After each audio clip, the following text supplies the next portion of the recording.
Sejarah PENS. Awal sejarah PENS dimulai pada tahun 1985.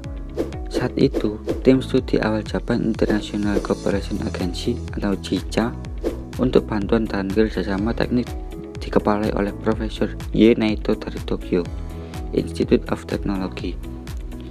Datang ke Politeknik ini setelah melakukan pengamatan studi kelayakan pada tahun 1986.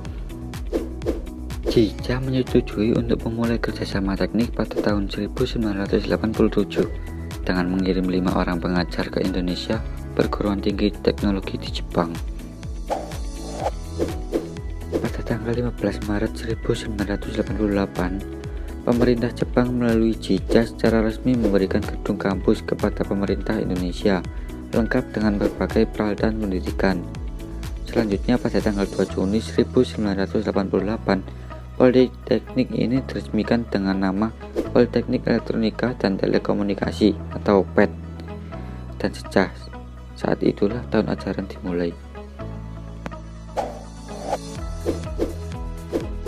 Pada bulan Juni 1991, Menteri Pendidikan dan Kebudayaan menata ulang keberadaan seluruh politeknik, institut dan sebagai universitas baru di Indonesia. Pada saat itu, politeknik ini pun berubah menjadi Politeknik Elektronika Surabaya atau PES, yang merupakan bagian dari Institut Teknologi 10 November Surabaya ITS. Pada tahun 1996, nama politeknik ini kembali diubah oleh Menteri Pendidikan dan Kebudayaan menjadi Politeknik Elektronika Negeri Surabaya PENS. Nama itulah yang kemudian tetap bertahan hingga kini. Setelah 24 tahun menjadi bagian dari Institut Teknologi 10 November Surabaya, akhirnya Politeknik Elektronika Negeri Surabaya mandiri. Kemandirian itu dimulai sejak nama PENS tak lagi masuk dalam status ITS.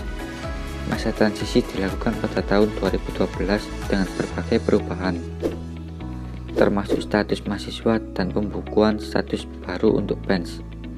Mahasiswa yang dulunya diterima oleh Direktur ITS ketika penerimaan mahasiswa baru, maka tetap menjadi mahasiswa PENS ITS dengan ijazah yang dikeluarkan oleh ITS.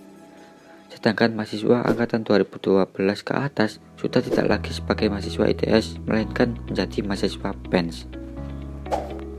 Salah satu yang mendasari perpisahan tersebut adalah PENS dan ITS merupakan dua institusi berbeda.